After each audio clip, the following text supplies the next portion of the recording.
प्रिय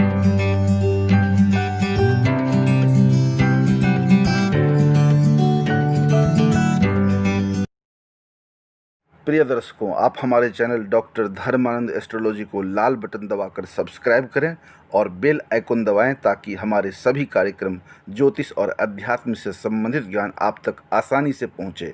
साथ ही वीडियो को अंत तक देखें और लाइक, कमेंट, शेयर करना न भूलें। धन्यवाद। ओम श्री गणेशाय नमः। ओम श्री गुरु चरण कमलेभ्यो नमः।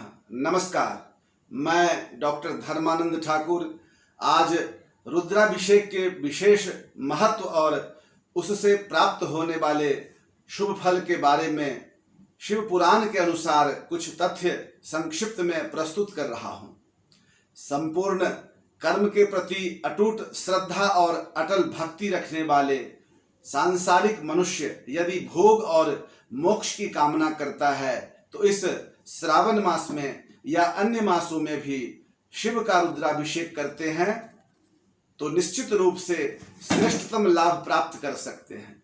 भगवान भोलेनाथ ही ऐसे देव हैं जो असंभव को भी संभव कर सकते हैं, बशर्ते हमारी भावना शुद्ध और मन निर्मल होनी चाहिए।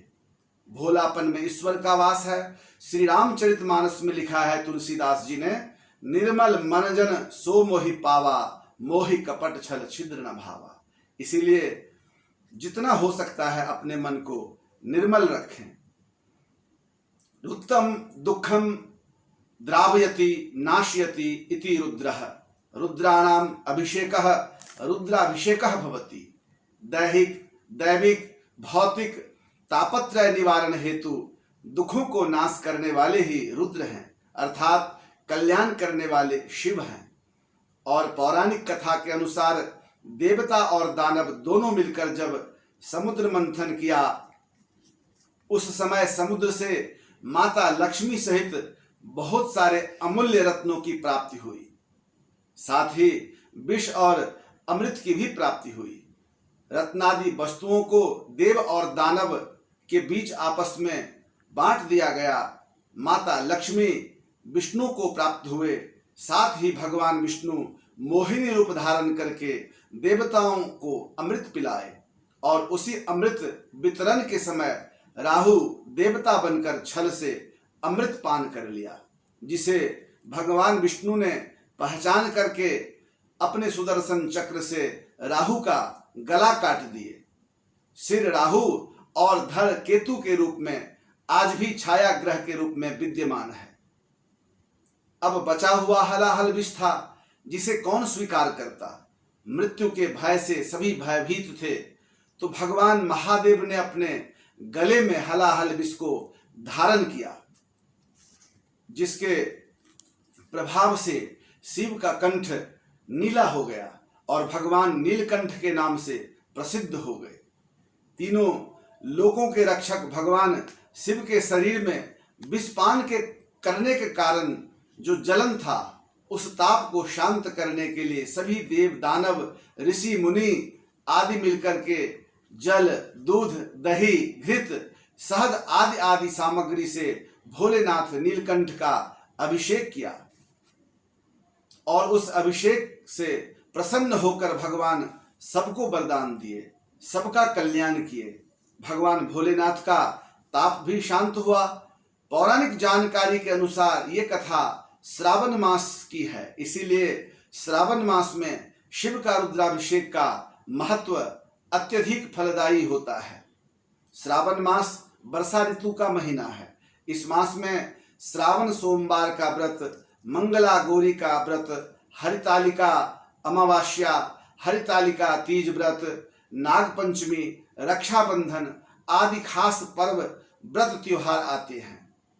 अब बात करते हैं मनुष्यों के मनोकामना की पूर्ति हेतु अलग अलग सामग्रियों से रुद्राभिषेक करने का लाभ के बारे में। जल से अभिषेक करने पर वर्षा होती है। दूध से अभिषेक करने पर संतान सुख की प्राप्ति होती है और वंश की वृद्धि होती है। दही के द्वारा अभिषेक करने पर भवन, वाहन, जायदाद आदि की प्राप्ति होती है। घी के द्वारा अभिषेक करने पर धन धान्य की वृद्धि होती है। शहद के द्वारा अभिषेक करने पर संबंधों में मधुरता के साथ साथ श्री लक्ष्मी, धन धान्य आदि की वृद्धि होती है। गन्ने के रस से अभिषेक करने पर लक्ष्मी की विशेष कृपा प्राप्त होती है। इत्र मिले जल से अभिषेक करने पर बीमारी नष्ट हो जाते हैं।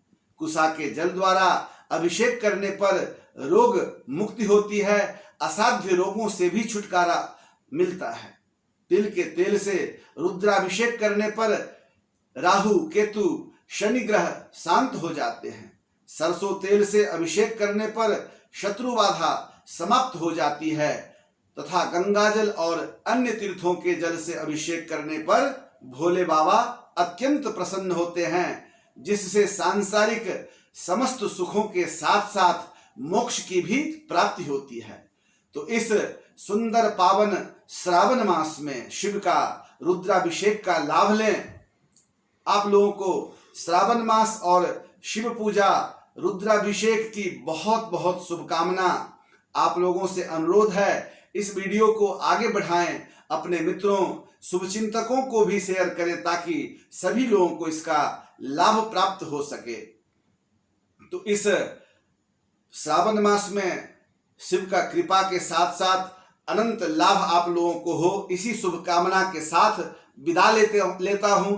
फिर अगला कोई ना कोई विषय को लेकर के आप लोगों के सामने उपस्थित होऊंगा। आप लोगों को ये वीडियो अच्छा लगे तो लाइक करें, कमेंट करें, शेयर करें, सब्सक्राइब करें। आप लोगों ने समय दिया, बहुत बहुत धन्यवाद। नमस्कार।